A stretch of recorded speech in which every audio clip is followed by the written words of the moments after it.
pasado está ahí, no susurra, grita, y sus alas quemadas golpean contra el olvido. Ya se ven los tigres en la lluvia. Contra el olvido, historias de resistencia.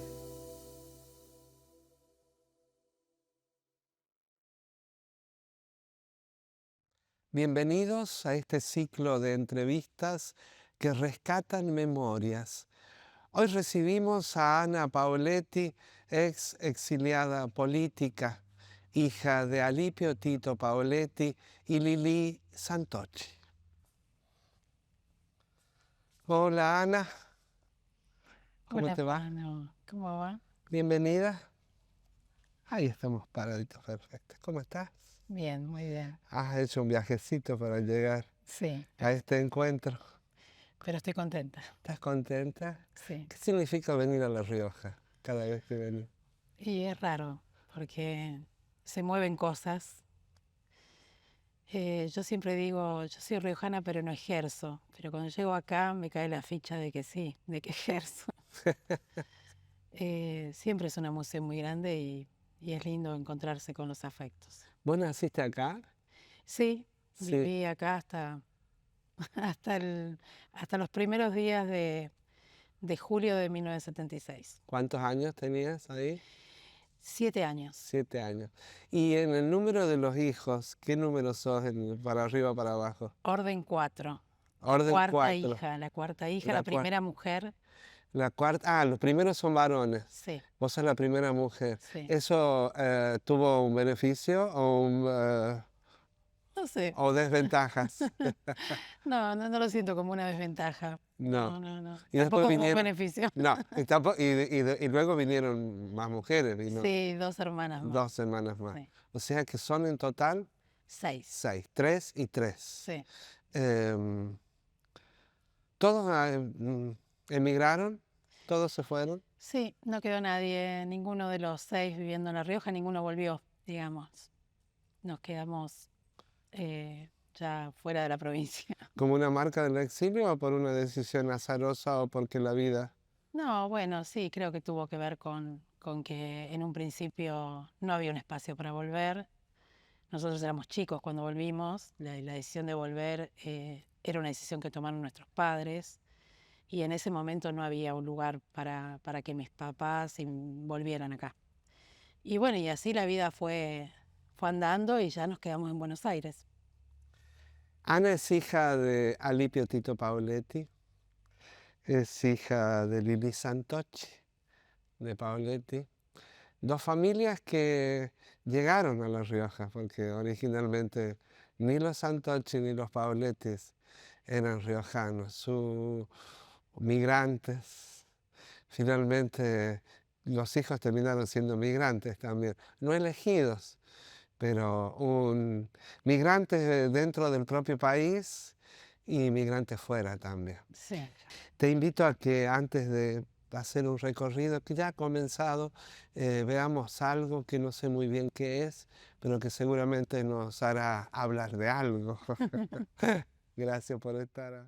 Soy Ana, espero que me reconozcan y los quiero saludar y darles las gracias por el caso que nos mandaron. La verdad estaba muy lindo, sobre todo parte de los chicos. Bueno, la verdad es que estuvo totalmente bien. Sí, seguir a las chicas y espero que les cuenten sus cosas. Acá están 2. Están riendo, yo que bien, siguen igual de traviesas, un poco españoletas. Bueno, uno me dice que no, uno me dice que no. Bueno, cada verdad. Estamos yendo Pilepa. Vamos al colegio de acá, que está acá, Rosalpita, a una cuadra de mañana. No. Y claro, el colegio es una mierda. Los aburre un montón. No sé, hay que tratar de leer porque hay veces te pasa de lista. Bueno, ahora me doy cuenta que empiezan a pasar delante de la ventana las chicas y chicos que van al colegio. Y me doy cuenta que vamos a irnos dentro de un rato. Bueno, espero que estén bien y que tengan un buen momento. Saludos a todos. Chao. Beso. Ana. Es raro escucharme. Ahí esa Ana en el exilio en España. Sí. ¿Cuántos hay? ¿9, 10 añitos, 8 añitos? Quizás un poquito más, por ahí 10, 11. Bueno, grabar cassette Era para como escribir mandar, cartas. claro, para mandar a la familia cuando había la oportunidad de alguien que viajaba, era una forma de acercar, ¿no? Y bueno, siempre nos dejaban, nos decían, bueno, grábenle a la nona, al nono, a los tíos. Y se nota que me habían dejado encomendado eso. Me parece, era como la voz cantante de Sí, la sí. historia. ¿Y esas fotos qué significa? Mira, bueno, la Lili está ahí, tu mamá, pero están todos siempre en cada foto, me parece, o casi todos. Sí, hay pocas que se ven el papi, porque el papi siempre le costaba más. Pero son recuerdos lindos. Yo miro eso, me gusta ver fotos. Me gusta ver fotos y me gusta ver fotos de cuando nosotros éramos chicos, porque tampoco era tan fácil sacar fotos. Em, y mirarse y preguntarse, ¿no? ¿Qué estaría pensando? Siempre me cuestiona, ¿no? Pero a pesar de las cosas que nos tocaron vivir, yo siento que fue una infancia feliz. Feliz. Sí, tengo lindos recuerdos de esas fotos. Viste que parece, dice que la patria es la infancia, de algún modo, ¿no? Sí. Y esa infancia tuya es feliz, es una patria linda. Sí, siento que a pesar de las cosas que tuvimos que vivir, pudimos rearmar ahí una dinámica, una rutina, una cotidianeidad y bueno, los niños creo que aprenden y logran recrear todo el tiempo sus vidas y yo creo que eso, calculo que ahí mi vieja debe ser el motor de eso. Seguramente, ¿no? Pero tengo como lindos recuerdos de ese tiempo. Bueno, vamos a ir a otro espacio, un espacio donde nos vamos a encontrar con una mujer artista, que voy a decir bien su nombre, Balbina Díaz, y que nos está esperando acá con su piano, porque tiene algo para... Yo te voy a abrazar así, no te enojas, ¿no? No, ¿cómo voy a enojar? Y tiene algo. Hola, ¿cómo estás? Hola. Dije bien tu nombre, ¿no? Sí. Y bueno, Permiso. aquí, bueno, después te vengo a buscar. Bueno.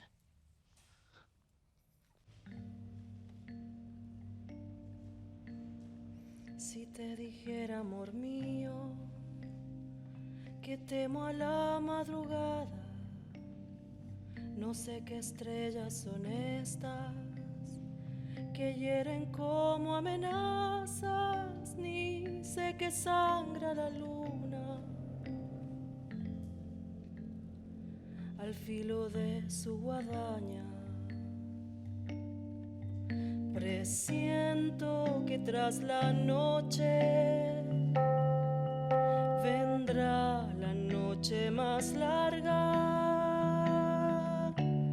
Quiero que no me abandones, amor mío, al alba, al alba, al alba, al alba, al alba. Los hijos que no tuvimos se esconden en las cloacas, comen las últimas flores, parece que adivinaran que el día que se avecina viene con hambre atrasada. Presiento que tras la noche vendrá la noche más larga. Quiero que no me abandones, amor mío, al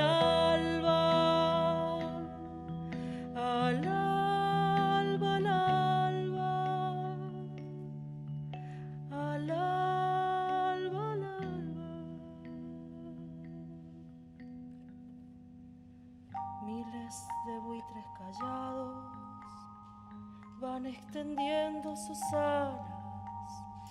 No te destroza, amor mío, esta silenciosa danza, maldito baile de muertos. Pólvora de la mañana, presiento que tras la noche vendrá la noche más larga. Quiero que no me abandones,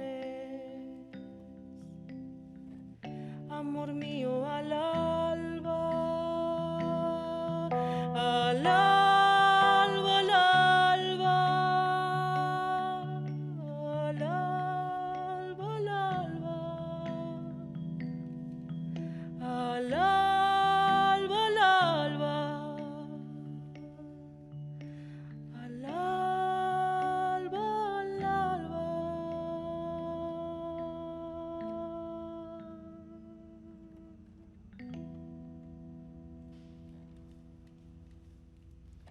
Gracias. Muchas gracias. Muchas gracias. Una canción de Aute. Sí, la verdad es que la elección es muy fuerte porque, bueno, yo conocí a Aute en el exilio y era adolescente cuando escuché por primera vez esta canción y no hace mucho, bueno, cada tanto vuelvo a escuchar a Aute, pero no hace mucho volví a escucharla porque creo que lo que dice esta canción tiene mucho que ver con este momento que estamos viviendo. Así que estoy muy conmovida. Muchas gracias.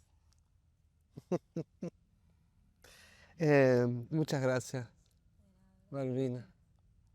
Muchas gracias. Vamos a seguir.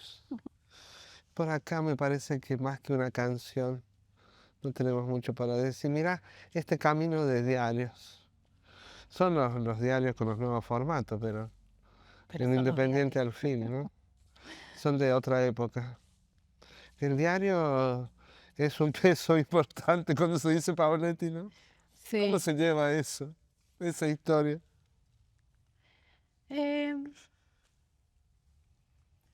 Con orgullo. y como parte de la identidad. Para mí creo que no hay cosa más linda que una redacción. Bueno, vos trabajás en un diario. Claro, claro. Eh, Así que es algo que me sigue acompañando en mi vida. claro, sin lugar a dudas. Hay tantas cosas que quiero hablar con vos. Hay tantas cosas que te quiero preguntar. No por una curiosidad, sino porque me parece que, claro, además de la curiosidad es algo lindo, nos hace aprender.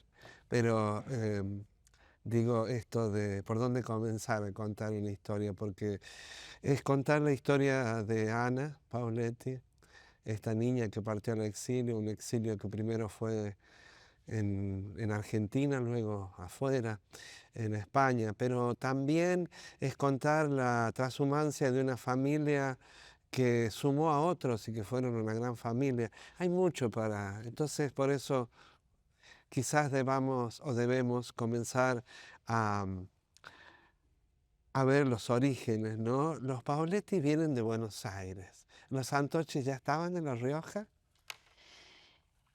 Bueno, cuando llegó mi papá, sí. Mi papá llega con 23 años y los Santochi ya estaban asentados. Mi mamá se crió prácticamente en La Rioja. Tenía 3 años ella cuando llegó de Córdoba. Muy Así niña que cuando vino, claro. sí, sí, Ellos vinieron de la provincia de Córdoba. sí, Sí. sí. Pero mi abuelo materno, mi nono Adolfo Santochi, también era de Buenos Aires. Ah, también era de Buenos Sí, Aires, mi pero mamá. había emigrado primero a la provincia de Córdoba. Sí, empezó a trabajar en el ferrocarril Ah, claro. y bueno, eso lo fue llevando a distintos lugares y conoció a mi abuela en Córdoba, se casaron, nacieron, bueno, sus 3 hijos en Córdoba y bueno, después llegaron a La Rioja. Mi mamá tenía 3 años, 3 años, así que ella se crió acá. claro. ¿Y los Pauletti llegan? No, primero viene tu papá, Claro, Tito. exactamente. Llega primero mi papá. Mi mamá y mi papá eran primos segundos. Eran primos, o sea que ya se conocían. Sí, se conocían, se habían visto pocas veces, porque bueno, en esa época también las distancias esos viajes no eran tan fáciles de hacer, pero bueno, había vínculo familiar y se habían visto en algunos eventos familiares como casamientos de alguna prima y esas cosas. Dicen que ahí en un casamiento de mi tía Pirula, medio hubo un flechazo. Unos años, 2 o 3 años antes a que mi papá viniera a vivir a La Rioja.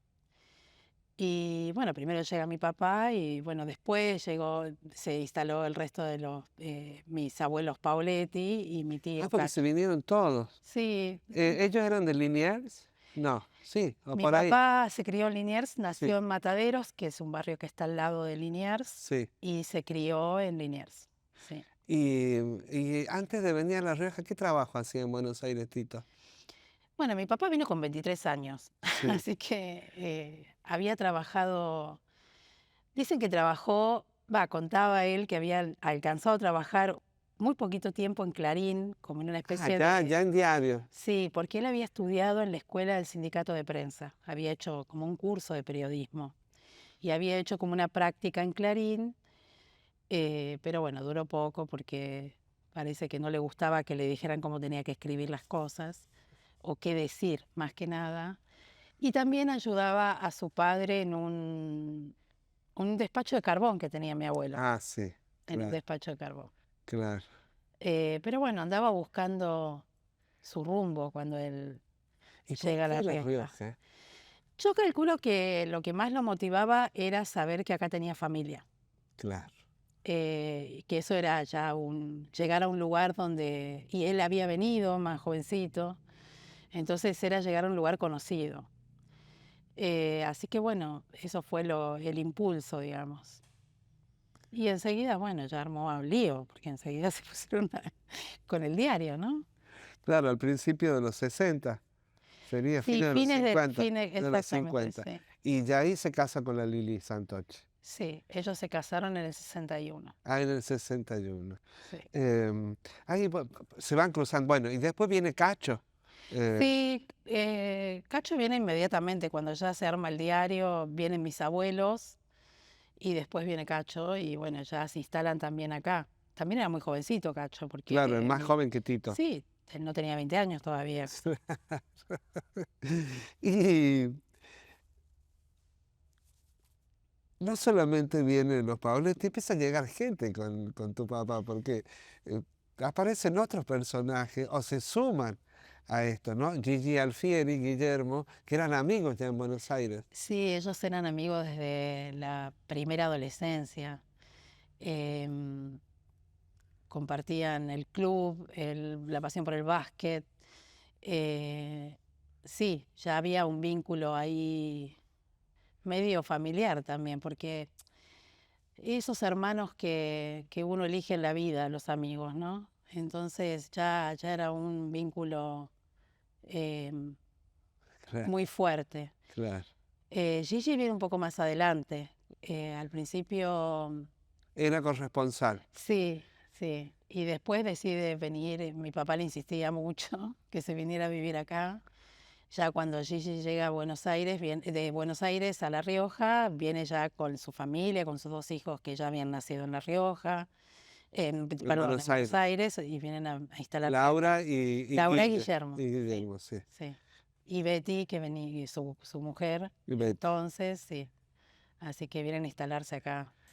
Estos movimientos iban engendrando como una pequeña comunidad sin planteárselo de algún modo, digamos, en la manera de establecer los vínculos, en un sueño común, en un proyecto común, a donde se van sumando otros nombres, Toto Guzmán, Daniel Moyano, Tineo, el flaco Tineo, Schaller y muchos más que no, pero que son los nombres que se vienen. Esto fue como una cosa que fue como en ebullición, ¿no? De algún modo. Sí, yo creo que hay que pensar también lo que era el mundo en ese momento, ¿no? Eran los 60 en el mundo, era una ebullición.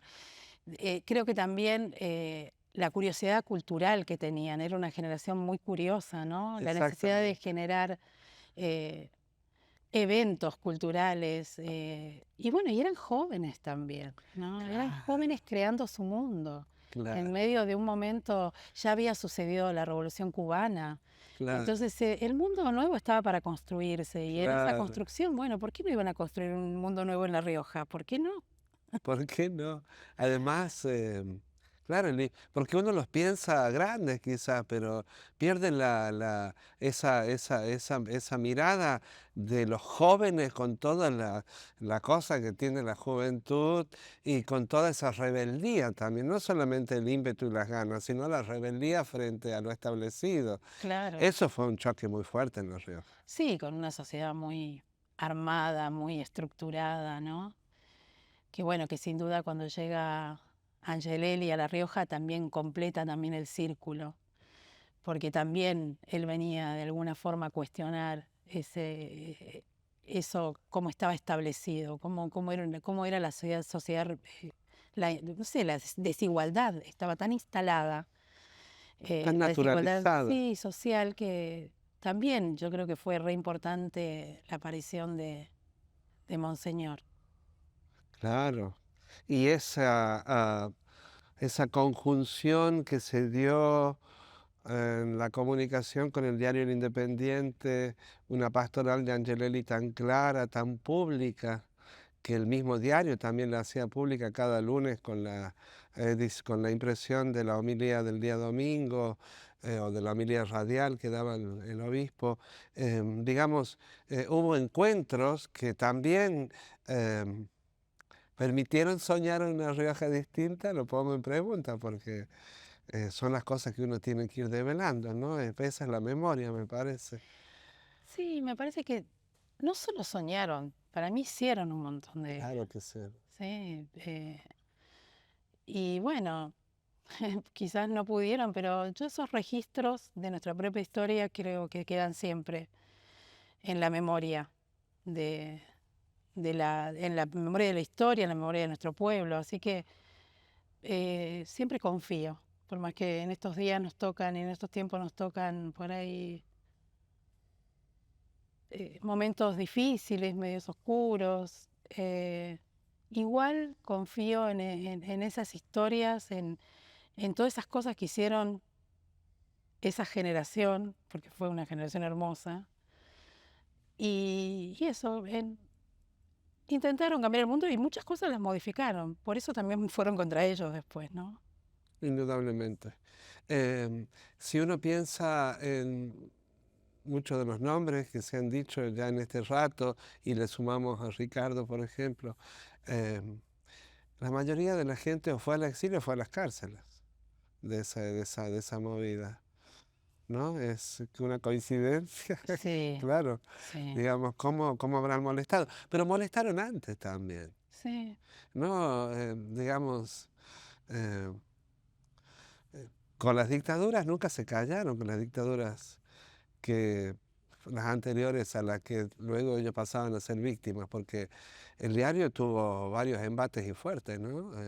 En relación al poder en La Rioja y la postura que tenía en la línea editorial del diario, ¿no?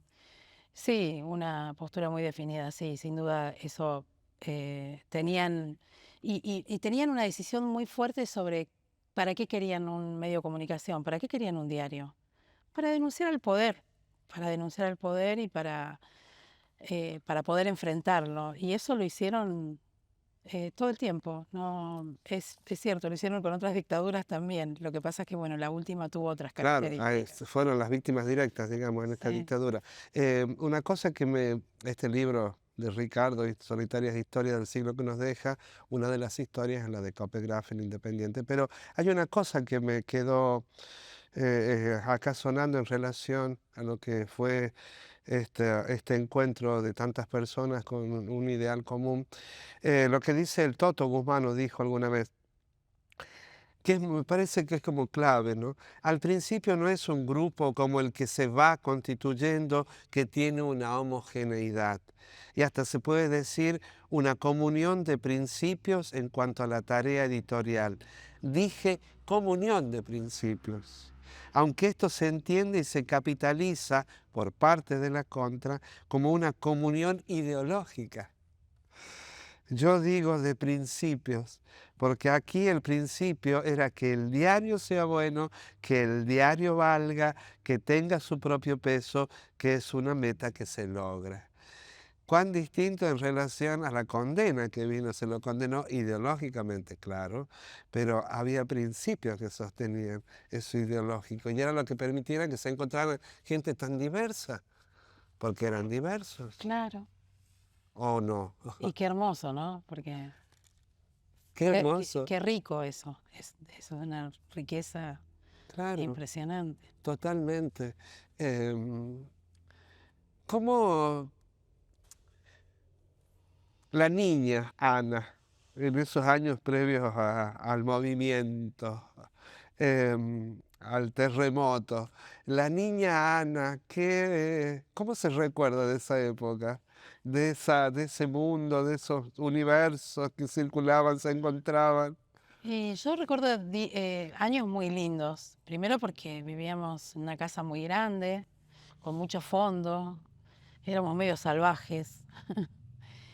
Y además como pienso a veces hoy, ¿no? Si a un niño de 6, 7 años le permiten salir de la escuela caminando solo y ir hasta el trabajo de su papá o de su mamá eh, cuando sale de la escuela. Y eso era lo que hacíamos nosotros. Íbamos a la escuela normal, nos dejaban, íbamos a la tarde, nos dejaban ahí al mediodía y salíamos y nos íbamos caminando, cruzábamos la plaza y nos íbamos al diario o a buscar a nuestros papás o después seguíamos un poquito más y nos íbamos a las clases de arte dramático y declamación de la tía Olga. Olga Santochi. Así que yo, esos recuerdos de La Rioja de mi primera infancia, son todos muy lindos, mucha familia. Vargas era un lugar donde llegaban amigos todo el tiempo, donde había mesas largas y Pero guitarreadas. además se hacía el diario. Sí, sí, eso por ahí los fines de semana, o sea, sí, además eso, siempre tarde, ¿no? Era siempre tarde. Claro, cuando se cerraba, Por eso íbamos a la tarde también a la escuela, porque el mundo el estaba momento, cambiado. sí, el momento ideal para la familia Pavletti eran los desayunos, era el momento que estábamos todos. Claro, claro. Pero yo tengo así como lindos recuerdos y una presencia muy fuerte. Nosotros vivíamos con mis abuelos maternos, con mi nona Marga y mi nono Adolfo, entonces como muy bonito todo, muy lindo, muy lindo. Eh, ¿Y te recuerdas el día del golpe o los días previos? ¿Tienes algún recuerdo que te... Tengo un recuerdo de esos días. Mi papá no estaba en la no provincia, estaba en La Rioja? no estaba en La Rioja, y cuando mi papá no estaba, siempre alguno se peleaba por dormir con mi mamá en la cama grande. Y esa vez había estado yo durmiendo con ella. Y yo recuerdo una noche que mi mamá se pasó toda la noche escuchando la radio. Y era la noche previa al La golpe. víspera del golpe. Claro, en la víspera del golpe, que se la pasó escuchando los comunicados de la Junta, ¿no? Y recuerdo como de tener pesadillas, de soñar cosas, como estar alterada. Em, y como cierto desorden, como nerviosismo familiar, ¿no? O sea, como cierta preocupación donde tampoco es que nos decían bien qué pasaba. Pero se percibía más que Sí, verbalizar, era percepción. sí. Bueno, y a los pocos días nosotros nos vamos con mi mamá y con el primo de mi ¿Tu mamá. papá estaba en Buenos Aires? Estaba en Buenos Aires. Él Y ahí había, cuando es el golpe, él decide sí, esa entrar en misma, la... la noche, o sea, la noche del 23 ya llega, interviene en el diario. y se La lo misma llevan noche. preso de ahí a A Plutarco Plutarco. Schaller, sí. A la madrugada lo van a buscar a mi tío A Cacho, a su casa y al día siguiente lo van a buscar a Gigi. a Gigi Alfieri. Entonces, realmente no había condiciones para que mi papá volviera. Exactamente. Así que él se queda allá en Buenos Aires, ya viviendo en la clandestinidad, ¿no? Claro. Así que bueno, a los pocos días nos vamos. ¿Allanaron tu casa? Yo no, es que no lo tengo claro eso. No tenés en claro. No lo recuerdo y no lo tengo en claro. No sé cómo nos fuimos enterando. Yo, por ejemplo, hay una historia familiar que cuenta que mis abuelos se asustaron mucho y entonces empezaron a quemar libros y discos. Claro. ¿No? Era lo primero que se hacía. Exactamente. Eso sí lo tengo como un recuerdo. Y a los pocos días nosotros nos vamos con mis 2 hermanas más chicas y mi mamá y el primo de mi mamá, Juan Carlos Peluzzi. Que no vivía en La Rioja, los vine a buscar. En realidad él vivía en La Rioja, era corrector en el diario. Lo que pasa es que él no era nacido, él era de Suardi, de Santa Fe. Sí. Y también era otro que había Otro que llegado. había llegado, claro. Exactamente. En esa corriente migratoria Tal independiente. Y nos vamos a Buenos Aires. Ahora, cuando se van, ¿qué les dicen a ustedes? ¿Cómo les explican que iban a entrar en un mundo casi de ciencia ficción? Cuando vienen las vacaciones de invierno, mi tía nos sube al auto y nos dice que vamos a ir a hacer un picnic, a pasar el día fuera de la ciudad, a hacer un picnic. Y en realidad estábamos yéndonos para Córdoba, porque mi mamá viajaba a Córdoba a ver a mi abuelo. Sí. Y de paso ya nos buscaba a nosotros y nos íbamos todos a Buenos Aires. Pero eso nosotros no lo sabíamos. Yo de ese día tengo el recuerdo de volver a ver a mis hermanas. Porque yo, claro, desde que había vuelto, ¿Estabas acá? Claro, habían pasado 2 o 3 meses que no las había visto. Claro. Y me impactó que estaban más grandes. Claro, yo eran chiquitas En 3 meses te impactó el crecimiento. Claro, tenían 3 y 4 años, Elsa y Sara. Y me acuerdo de esa sensación de verlas y por momentos no reconocerlas, como, uy, qué distintas que están. Esa es la sensación que tenía. No sé bien qué sabíamos, realmente no tengo como claro que nos hayan dicho, ahora vamos a ir a Buenos Aires, pero teníamos conciencia de que estábamos en peligro. Que estaban en peligro. Esa conciencia la teníamos. Y a tu papá hacía un montón que no lo veías también. Sí, desde antes del golpe, porque él había viajado a Buenos Aires, pero además, hasta que nosotros llegamos a Buenos Aires, creíamos que mi papá estaba en México, porque se había hecho correr el rumor en La Rioja para despistar y para que también... Que había salido del país. Que había logrado salir del país. Cacho tu tío Cacho Pauletti estaba preso y todos los demás estaban presos. Sí. Digamos. Y bueno, y entonces llegan a Buenos Aires. Y la primera sorpresa fue que mi papá estaba ahí. Y a mí me dio una alegría, o sea, me emocionó muchísimo porque para llegar a Buenos Aires fuimos en 2 tandas. Por un lado viajó Juan Carlos con mis hermanos y nosotras un poco más tarde con mi mamá. ¿Tu mamá manejaba el auto? No, eso fue en micro. Eso fue en micro. Ella manejaba de todas formas, pero ya no andaba con su auto ni nada porque era un peligro. Era un peligro. Bueno, el micro también era peligroso. Sí, todo era peligroso. Te paraban y te requisaban y esto. Por eso también habían pensado en viajar en 2 micros diferentes, en 2 horarios distintos. Claro. Porque una familia con muchos chicos llama más la atención. Todo eso pensado. Sí, ¿no? Y entonces... Llegamos a Buenos Aires a la casa de un amigo de mis padres y se abre la puerta y yo lo veo a mi papá jugando con Juan.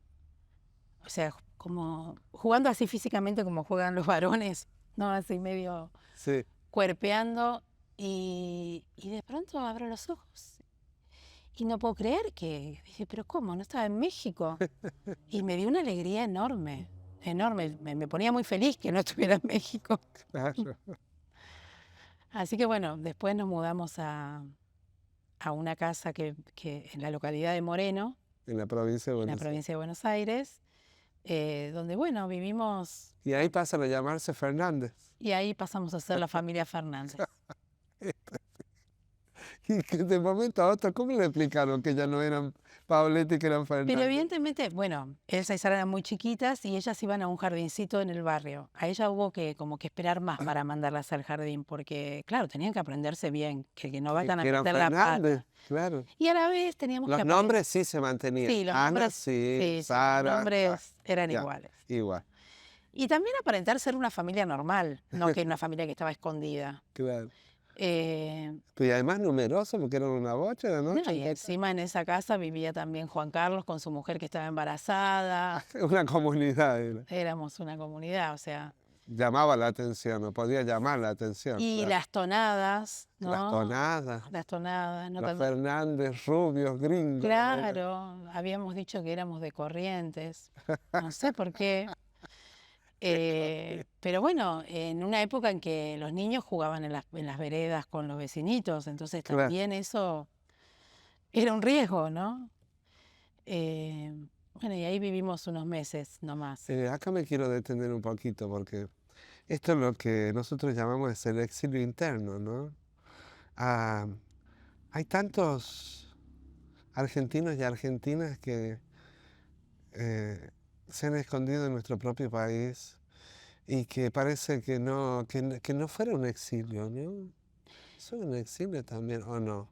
Sí, claro que sí. Sí, ¿no? Y hasta creo que fue más duro, porque a nosotros la posibilidad de estar afuera nos permitió vincularnos con otros que estaban como nosotros, poder decir en voz alta por qué estábamos ahí. Eh, Nosotros decíamos, somos exiliados políticos y crecimos sabiendo que éramos exiliados políticos. Quien tuvo que esconderse en su propio país, en algún lugar remoto de la Argentina, y debe haber sido muy solitario, muy duro. Y además Y muy esconder tu duro. propia identidad también, porque No poder ser vos, no poder encontrarte con tu familia. Sí, no poder decir. para mí fue más duro. Creo que eso ha sido más duro. ¿Cuánto tiempo duró ese exilio interno? 6, 7 meses, porque empezó, bueno, nada, el cerco se iba cerrando, compañeros y amigos de mi papá empezaban a caer, empezó a ser riesgoso y bueno, ahí la persona que había alquilado la casa donde nosotros vivíamos trabajaba en el Hospital Posadas y en el Hospital Posadas desaparecía gente todo el tiempo y bueno, mis viejos dijeron, vamos a terminar con esto porque también no queríamos exponer a esa persona. Y bueno, medio se empieza a decidir el hecho de salir, pero bueno, para eso había que hacer los documentos, había que hacer los pasaportes, de nosotros sobre todo. Así que ahí mi papá se va por su lado, no sé dónde, sigue su clandestinidad hasta que logra salir del país en mayo del Ah, 77. Brasil, ¿no?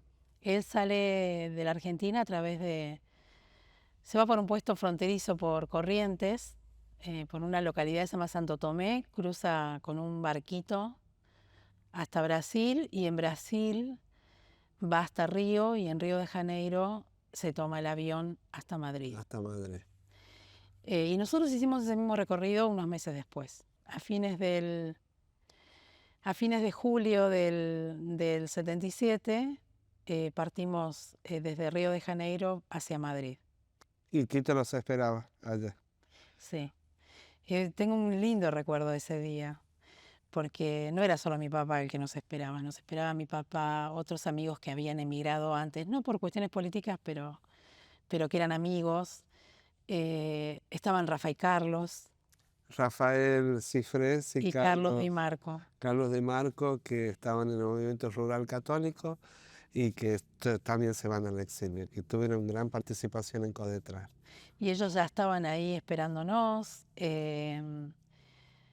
Y bueno, ese día, amigos españoles, cuando mi papá cuando se decide, mi viejo y mi vieja deciden dónde ir, piensan que cualquier lugar de Latinoamérica era peligroso Claro. y piensan en Madrid, porque en Madrid tenían amigos españoles que podían oficiar de contención. Así que bueno, ahí llegamos, ahí estaban esos amigos españoles también esperando. ¿Cómo era un día familiar en el exilio? Mi mamá hizo todo lo posible para que nosotros tuviéramos una vida lo más normal posible como niños.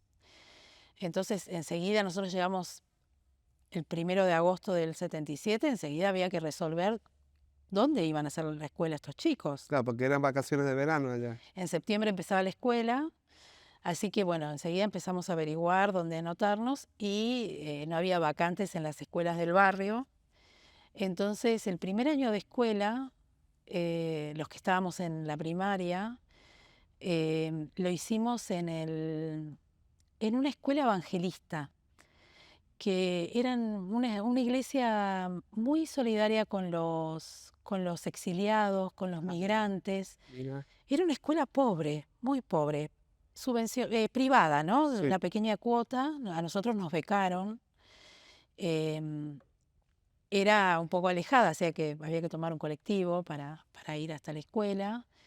Pero yo tenía compañeros africanos, porque ya había migración africana de gente en situación de la más extrema pobreza, y en esa escuela los recibían. Entonces también era fue como un lugar donde llegar, Claro, que fue como un abrazo, claro, fue como un abrazo. claro. Además también abrieron un mundo nuevo totalmente en todo sentido. Sí, Em, pero también fue inmediatamente, bueno, antes de irme de esto, em, de Lili siempre se escuchan las mismas cosas, y muchas. Esta capacidad increíble de poder sostener, de poder... Eso era la Lili Santochi, ¿no? Tu sí, mamá. sí. Yo lo descubrí quizás cuando se murió mi papá, que en realidad la columna vertebral de esa familia era la mami. Siempre me había parecido hasta que murió el papi que el sostén era mi viejo. Y después me di cuenta que no, que era mi mamá. Y que incluso mi viejo se sostenía en mi mamá. Así que sí, la verdad tenía una capacidad de ponerse en el lugar del otro también, ella, ¿no? O sea, era una mina que tenía convicciones muy fuertes, eh, Y que pero a la intransigente vez, a eso, ¿no? A su sí, pero idea. a la vez tenía como esa capacidad de poder entender el que no pensaba como ella o el que no era como ella. Em, y también ya de vida adulta, eh, también la descubrí como diciendo, esta mina tenía una cabeza muy alucinante y yo pensaba que era una señora tradicional criada en La Rioja. Y después me di Sí, cuenta que o sea, la fui descubriendo en distintas etapas de mi vida, ¿no? sí. Por ejemplo, cuando compartimos, yo tenía a la vuelta del exilio, íbamos a dar apoyo escolar a una villa, a un barrio popular en En Buenos en Aires. Buenos Aires, y todos los que integraban ese grupo eran todos jóvenes, menos mi mamá, que también era joven, pero no era tan joven. Los Como demás el eran resto. veinteañeros, Claro, y tu mamá yo era tenía 50 ya. 17, no, ni Ah, no, ni siquiera, siquiera, claro, 40 y cuando algo. volvieron, claro, era joven. Y ahí nuestro vínculo era un vínculo horizontal, no era mi mamá, ella ahí. Y yo a veces abría los ojos y decía, pero esta mina es repiola, ¿no? Decía para mis adentros sin decirlo en voz alta, porque sabía que si no me iba a correr de ese lugar. Porque ella no dejaba de ser tu madre siempre, pero en ese lugar ella era una compañera más del grupo. ¿Cómo le pusieron el cuerpo los Pauletti y otros a pelear contra la dictadura, ¿no? No se quedaron de bracitos cruzados, dije, no se sintieron víctimas, no, le pusieron el cuerpo a la pelea, ¿no? Sí, nosotros éramos más chicos, ¿no? Yo Sí, quiero en ese sentido acompañábamos, sabíamos Claro. todo lo que estaba pasando, pero sin duda fueron mis padres los que tuvieron ahí un rol preponderante. Nosotros siempre estuvimos de paso en Madrid, nunca, siempre sabíamos que era un tiempo. Y yo creo que eso determinó también. Mi papá tomó una decisión y su decisión era que él iba a hacer todo lo que tuviera que hacer para denunciar la dictadura y para que cayera la dictadura. Y si eso implicaba sumarse con otros argentinos y otras argentinas, que era ideológicamente heterogénea esa conformación. Sin embargo, quienes lo recuerdan de esa época y su rol dentro de la comunidad del exilio, es mi viejo diciendo, acá nuestro único objetivo es denunciar a la dictadura, tratar de contener a los compañeros que regresan, que vuelven de la Argentina, que pueden salir al exilio, como buscando unidad, ¿no? Para que no se sacaran los cuernos, porque obviamente las miradas ideológicas también complicaban a veces las acciones. Pero bueno, él tomó esa decisión que él iba a hacer todo lo posible por aportar todo lo mejor de él para tomar los testimonios que había que tomar, para denunciar donde había que denunciar en los organismos internacionales. Se la pasaba muchas veces de viaje, ¿no? Yendo a Ginebra, volviendo, yendo a otros lugares donde había grupos de exiliados muy fuertes, como también en Holanda. En Holanda, en Francia. Sí, incluso ni mi mamá ni mi papá tuvieron permiso de trabajo, entonces también los trabajos fueron muy precarios. ¿Y de qué vivían? Mira, mi vieja tenía un trabajo que fue el que sostuvo prácticamente, sí. Y mi papá trabajaba de corrector de galeras cuando le aparecían esos laburos, y en los 2 últimos años, un uruguayo que había migrado a Madrid por cuestiones económicas, ¿viste? Los uruguayos andan por todo el mundo. Sí. Lo quería mucho mi papá porque mi papá siempre tenía una agencia de viajes, el hombre. Y mi papá siempre iba a buscar pasajes para los que salían de acá, los que salían de la cárcel o los que lograban salir de los campos. Iba a comprar los pasajes para traerlos, para llevarlos a Madrid.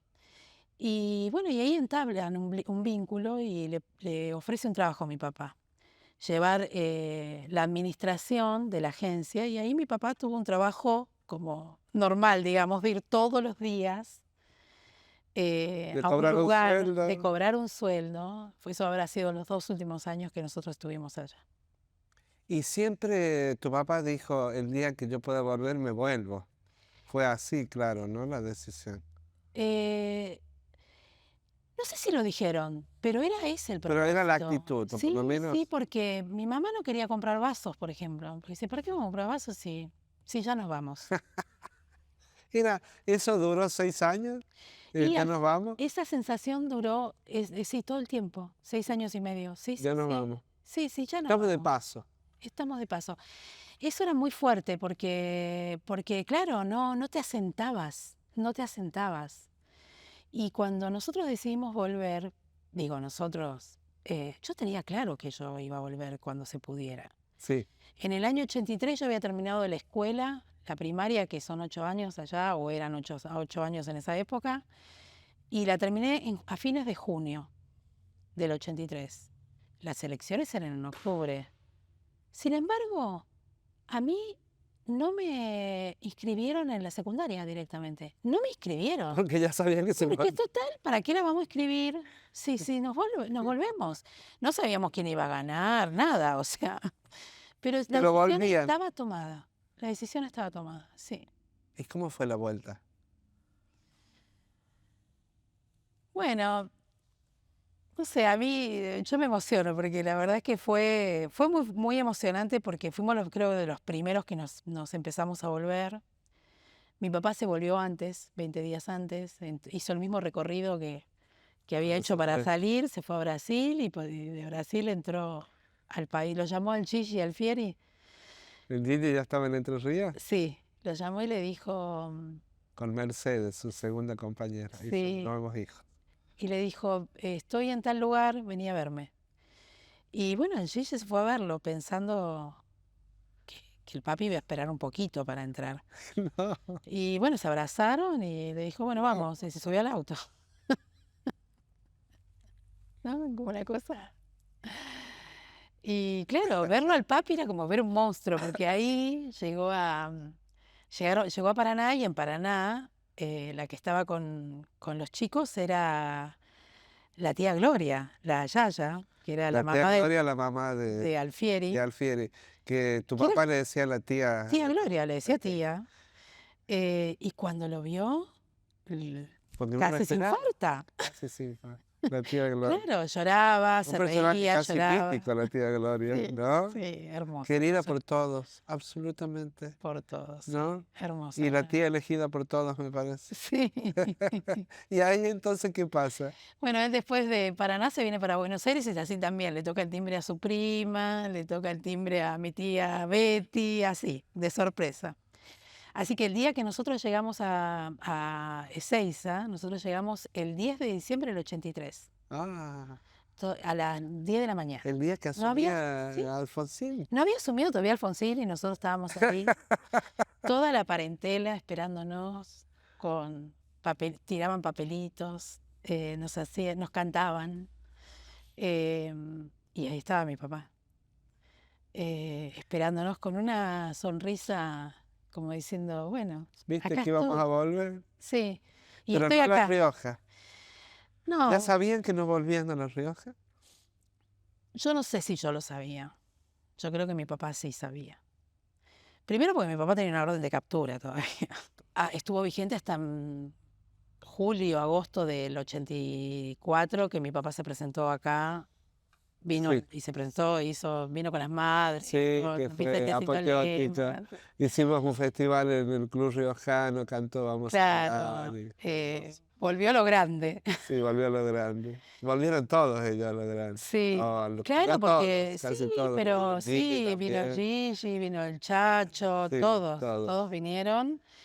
em, Y sí, ahí se presentó a la justicia, obviamente ahí le dieron de baja la orden de captura, pero hasta ese momento él la tenía, entonces volver a La Rioja no era una opción. Y yo creo que también él hacía una lectura que volver a La Rioja al Independiente no iba a ser posible en ese momento. Pero bueno, lo mismo en julio, en agosto, cuando vino, sí, se presentó y pidió su lugar en la cooperativa igual. Claro, vamos a recordar que hubo unas renuncias, ¿no? Que nunca existieron en realidad, Fraguadas en realidad. fraguadas, eh, de Tito y de otros también, ¿no? De integrantes del diario, y esas denuncias fraguadas no les permitieron recuperar su espacio de trabajo en un diario cooperativo que había sido creado por ellos, además. Sí, yo creo que esa fue un golpazo para el papi, si bien yo creo que él tenía conciencia y sabía que a lo que venía a enfrentarse, pero igual por su convicción y porque además no se les iba a hacer fácil, igual se presentó y bueno, y pidió su lugar. Y bueno, y se lo negaron. Y bueno, Es más, no lo dejaban entrar. no lo dejaban entrar, no lo dejaban entrar. Así que bueno, también eso determinó que nosotros nos quedáramos. Em, Eso fue un golpe muy fuerte no solo para Tito, tu mamá también, me parece, la Lili, pero para todos ellos, ¿no? Más allá, bueno, Cacho había decidido quedarse, evidentemente, Daniel Moyano se había quedado en el exilio, pero fue igual para Schaller o para todos. Fue fuerte. Sí, ¿Sigue siendo hoy está eso? sigue siendo una injusticia. Sigue siendo. La Eh, injusticia no prescribe. no, no. eh, el Independiente no ha hecho nada por reparar eso, de ninguna manera, ni simbólicamente. Y yo creo que, bueno, que nosotros también como hijos de esa generación, donde podamos tenemos que decirlo. Y recordarlo, sobre todo. Recordarlo. Sin rencor, pero sí recordarlo. Y recordarlo porque también eh, yo me siento muy orgullosa de la persona que fue mi padre. Eh, de la entrega con la que él construyó ese diario y la entrega con la que decidieron que se haga en cooperativa. Entonces también recordarlo es poner en valor ese, ese hecho, ¿no? Así que bueno, siempre que pueda voy a estar ahí recordándolo. Claro, por supuesto.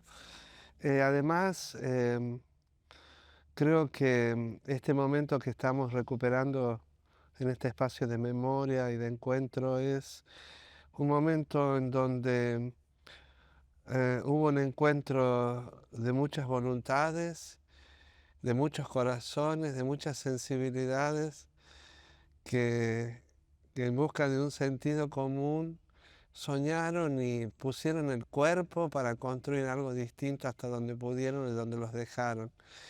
Y creo que eso hay que recordarlo todos los días porque nos falta tanta generosidad de corazones y de sensibilidades que estén dispuestos para otros, ¿no? Y, y creo que la historia de La Rioja debe poner en su lugar estos momentos porque son momentos gloriosos de esta tierra nuestra. Vuelven a una idea de un diario y junto con otra gente emprenden un diario que fue La Voz, ¿no? Sí, él volvió a trabajar, cuando volvimos, trabajó en el diario La Voz, que era un diario que funcionó entre el 82 y fines del En el 86. 84 habrá sido, No, 83. no, en época de dictadura también estaba, Ah, estuvo también. pero en el último tiempo. Ah, mira. Pero mira, nosotros recibíamos La Voz por suscripción en el Madrid. Ah, o sea que ya Sí, estaba en mi dictadura. abuelo nos había hecho una suscripción porque en ese momento imagínate que las noticias no Claro, lo costaban circulaban más. como hoy. Y mi papá quería leer diarios argentinos. Cuando yo trabajaba en la agencia de viajes, todos los días él se llevaba una plata para almorzar. En los últimos tiempos iba y compraba Clarín, porque cerca de la Gran Vía había un kiosco que recibía el Clarín del día anterior. Él iba y se compraba Clarín y gastaba su almuerzo y se iba a Plaza España a sentarse a leer el diario, porque estaba ávido Claro, de saber qué estaba pasando y de leer entre líneas, claro, ¿no? claro. Pero bueno, el diario La Voz era un diario bueno, y él se sumó, cuando nosotros llegamos, se sumó a trabajar ahí. Y trabajó ahí hasta que cerró el diario. Hasta que cerró el... Ahí estuvo Plutarco también, ¿no? Sí, bueno, Sí, el Chacho sale de la cárcel y va a trabajar al diario La Voz también. claro, al diario La Sí, Voz. sí. Que estaba Vicente Citolema. Estaba Vicentecito Lema también, que después del exilio llegó para trabajar ahí. Claro. Y bueno, y también ahí otros amigos y gente querida. ¿El exilio en algún momento desaparece o está siempre como una presencia o un sentir o No, una sensación? te acompaña siempre. Es parte de tu identidad. Em, Hay hasta huecos culturales que tenés por haber vivido en otro país. El otro día estábamos trabajando y alguien comenta, no, y vos no veías tal cosa. Y yo miro y no, yo no veía tal cosa. Claro, era un producto de televisión de fines de los 70 en la Argentina. Entonces ahí decís, bueno, ahí tenés un hueco, ¿no? Ese es el hueco más estúpido, si querés.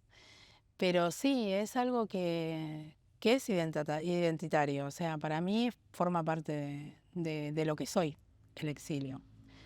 Y cómo decidimos vivirlo también, ¿no? Nosotros en el exilio armamos familias con los amigos. Nosotros en el exilio nos vinculamos también con el barrio, con los amigos del barrio, con los españoles. Todo eso a mí me acompaña para siempre, o sea, es parte de mi vida, es parte de mi vida. Y después construí vínculos con otros exiliados que hoy son mi familia, ¿no? Los riojanos nos juntábamos todos allá, ¿te imaginas? Claro, claro. Y sí, sí. La casa de Mario Aciar era una casa de muchas Sí, reuniones, ¿no? sí, qué lindo. Sí, Tengo muy lindos recuerdos. Porque era un momento en que también eso vos percibías la emoción de los adultos. Obviamente siempre había una guitarra, siempre había ponerse a cantar un tanguito o una samba, y vos percibías podías verlos a ellos pensándose en la quebrada en vez de en Cercedilla, que era donde vivían los Asear. Y nosotros, los hijos, jugando, como podríamos haberlo hecho también en la quebrada, ¿no? Porque estaban los hijos de Daniel, los hijos bueno, los chicos de los Asear eran un poco más grandes, pero nosotros eran nuestros primos mayores también, ¿no? Sí, era muy hermoso. Esos encuentros eran muy hermosos y necesarios. Y necesarios, sí, Vital. total. ¿Has vuelto a España después del exilio? Volví en 2 ocasiones, muy poquito así de paso. Una vez porque se casó una amiga en Murcia y estuve. Un día fui al barrio donde yo vivía. Estuve 2 días en Madrid, visité a mi abuela. En esa época mi abuela, la mamá de mi papá, vivía en Toledo con Cacho, con mi tío Cacho. Ah, claro, que fue una época que tu abuela sí. Entonces fui a ver a mi abuela y después hace unos años, hace 6 años, em, tuve la oportunidad de reencontrarme con mis amigos de la adolescencia. Y fue muy hermoso también. Fue muy hermoso porque, bueno, nos encontramos, comimos, y eran las mismas personas que yo conocí, ¿no? Gente muy sencilla. Eran mis amigos de la escuela, que era un barrio obrero que había al lado del barrio donde yo vivía. Y fue muy hermoso reencontrarme con ellos y me emocionó mucho saber que ellos siempre me habían recordado. Me contaba una de mis amigas, decía, mi hijo cada vez que veía una noticia de la Argentina, me decía, mamá, mamá, hay una noticia de Argentina, fíjate si no sale tu amiga Ana. Entonces esa cosa de que siempre habíamos pensado en los otros, ¿no? Eso es muy lindo, es muy lindo. Creo que también marca esa cosa de comunidad, sin llamarse comunidad, pero establecer vínculos de comunidad, ¿no? Sí, Eh, esa trama que se teje, ¿no? Entre las personas, porque yo volví a Buenos Aires, un lugar que no conocía, claro, claro. y Era empezar de nuevo, en un lugar exactamente, nuevo. el primer día que fui a la escuela, yo ya estaba en tercer año,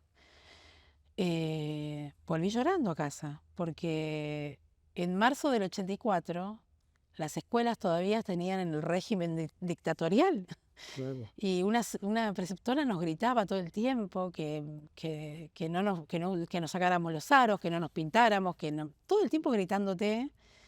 Y yo volví y le dije a mi mamá, eso es una cárcel, no es una escuela.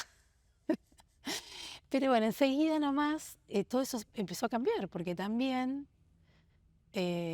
en los primeros años de la democracia hubo mucha participación estudiantil. Claro, claro. Entonces enseguida me Una sumé. primavera, sí, Claro. unas ganas Al de centro de estudiantes, a las marchas por el boleto estudiantil, o sea, enseguida encontré un sentido también y bueno, y ahí me adapté. ¿Cómo se transmite esta historia a los hijos, a los que siguen? Las historias como las de ustedes, la tuya, la de tu familia. Mira, cuando mi hijo Joaquín cumplió 3 años, que era la edad que tenía mi hermana Sara, cuando nosotros tuvimos que pasar la clandestinidad, el exilio, ahí yo me di cuenta lo pequeñas que éramos. Y mirá lo que son las cosas, no lo vi en mí. En ese momento para mí fue me angustió mucho en ese momento tomar esa conciencia de los chicos que éramos. Pero no lo veía en mí, lo veía en mi hermana, en mis hermanitas. Y lo vi cuando mi hijo tuvo esa edad, ¿no? Pero bueno, como esto es parte de mi vida, también es parte de mi relato familiar y el abuelo es parte de ese relato. Entonces, siempre les he contado las historias de cómo nos fuimos, de cómo volvimos, de cuando vivíamos allá. Y bueno, quizás sin ponerle dramatismo, pero para mí es súper necesario que ellos conozcan también esa historia y que conozcan quién era su abuelo y quién era su abuela y las cosas que tuvieron que atravesar. Y así que bueno, ya hoy mis hijos ya son grandes, son adultos y por suerte se hacen cargo también de esa historia, ¿no? Te quería mostrar algo que, bueno, ya lo has visto muchas veces, pero siempre está bueno mostrarlo porque esta foto me gusta tanto. No sé si es sí, esta foto. Tu papá y el pelado Angelelli juntos. Ay, sí. Dos potencias, que como Sí. que decían, acá, bueno, acá están con Carlos, Sí. que hablaste algo antes, Sí, hablamos de Carlos Rafael y Rafael. Carlos, que los esperaban cuando llegaron al exilio. Sí. Acá están en esta foto. Sí. Esta no es una foto en el exilio, me parece. Esta es Europa, ¿no? Es cuando Argentina. viajaron con Angelelli, Claro, que viajan los changos, porque los changos se tuvieron que ir antes también, antes, ¿no? sí. Y que les recomienda que se queden, después vuelve. Sí, que ellos no querían, y Angelelli los salva, en Sí, realidad. sí, Y acá esto es cuando Angelelli va por alguna razón al diario. sí, en los inicios. En los inicios en de 1968, cuando llega Angelelli a La sí, Rioja. como esta una foto. visita protocolar que hace el obispo al medio. Era claro. Ahí O sea, no se recién conocían llegado. siquiera. Es una foto de cuando se conocen, más o Claro, menos. y sí, yo creo que Qué sí. joven que está tu papá y el pelado Sí, era Angelelli, re los dos. joven mi papá. Eso te quería mostrar y no sé qué más. Esto que bueno, este libro que no tengo los otros acá porque uno de los libros de tu papá, del Tito, es como Como los nazis, como en Vietnam. es un libro que habla sobre la historia de las madres y los desaparecidos. En realidad es un libro que recoge las notas que salieron en el periódico de las madres y Sí. amplía esa investigación sobre los campos de concentración en la Argentina, sobre cómo funcionaban, quiénes participaron de la represión en cada campo. Es un libro que, la verdad, mucho del material que está en ese libro, de alguna forma, mi papá lo empieza a recopilar cuando estaba en la CADU, en la Comisión Argentina de Derechos Humanos, en el exilio, ¿no? Con el testimonio de cada compañero que iba saliendo. Claro. Una investigación que después amplía y que fue de mucha utilidad para los juicios de lesa humanidad que todavía hoy, por suerte, tenemos y que tenemos que cuidar. Es un libro fundamental para muchos de los casos Sí, que se han presentado. la verdad es que ayudó mucho y eso me lo dijeron algunos abogados y muchos hijos de desaparecidos que buscaron buscar y tratar de entender cómo era que funcionaban las cosas, todos leyeron ese libro. Un libro que hay que editar en algún momento, ¿no? Las madres lo han seguido reeditando. La Asociación Madres de Plaza Mayo. No sé en este momento cómo está esa situación, pero porque los primeros que editan ese libro es Editorial Contrapunto. Cuando Editorial Contrapunto le consulta a mi mamá si estarían dispuestos a ceder los derechos del libro, ellos lo ceden, nosotros también, para que las madres lo reediten. Claro. Y las madres lo reeditaron un montón de veces, un montón de veces. Hay libro varias fundamental. ediciones de ese libro. Bueno, y después 100 años de colonia, otro libro pequeñito pero fundamental. Esto salió como un suplemento en el Independiente. En un primer momento, así Sí, es. y después, bueno, Se convirtió en esto. sí, Bueno, y se después, rescató. pues, acá es siempre para... Bueno, y después está el libro de Alipio Tito Pauletti, del de Guillermo Alfieri. Esta foto ya es tu papá Esta foto es en el exilio, en el exilio. en una movilización enfrente de la embajada. Habíamos ido en la época de Malvinas, Mira, con un cartel que decía Galtieri asesino. Yo estaba ese día también. mira. Acá había marcado algo. Eso. El Gigi dice a la presentación, en La Rioja, 1150 kilómetros de la ciudad autónoma de Buenos Aires, la dictadura asaltó un diario, detuvo a trabajadores de prensa e impuso el terror en la cooperativa que lo editaba. Falló en el intento de capturar al principal objetivo de la Casa Mayor, Alipio Eduardo Pauletti. Empezando el libro. Bueno, y después aquí una de las historias que decíamos, que es el libro, la historia de Copegraph, de la cooperativa. Ricardo fue parte fundamental también en la historia del diario. Sí. En estos días hablaremos de él también. Y yo te quiero agradecer muchísimo, Ana C. Has tenido que emprender este viaje para venir y encontrarnos, para que puedas contar esta historia, compartir estas historias. Estamos muy agradecidos por eso. Yo no sé si han quedado tantas cosas seguramente por decir, pero lo importante es que hemos podido decir alguna. Muchas gracias. No, gracias a ustedes. Y voy a terminar con algo que ya no sé dónde estaba acá. Esto está como un apéndice en el libro 100 años de Colonia. Lo escribió tu tío Cacho. No lo voy a leer todo, pero me parecía que tenía que leerlo. En cualquier reunión, en cualquier comida donde se sentaba Tito Paoletti, estaba automáticamente la cabecera de la mesa. Su capacidad de análisis, la fuerza de sus convicciones, su ironía y su ternura lo convertían en el centro inevitable e imprescindible. Asistir al despliegue de sus talentos era un espectáculo y una fiesta que papá, ¿no? En La Rioja, Tito Paoletti halló su lugar en el mundo, y en el Independiente, que él inventó desde la nada, halló la herramienta con la que ese mundo debía ser cambiado.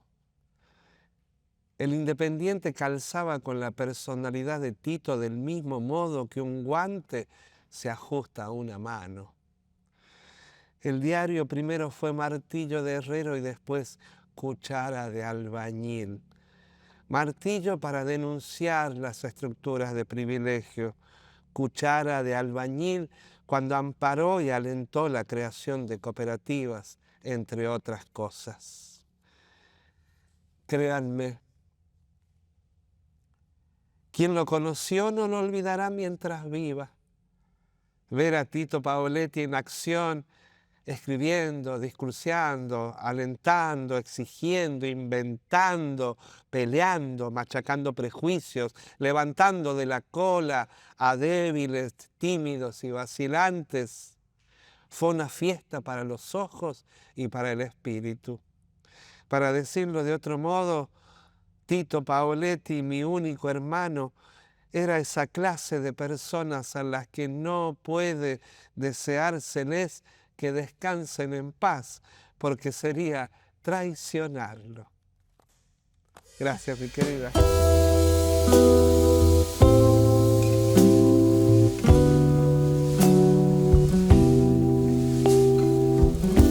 El vino entibia, sueños al jadear, desde su boca de verdear.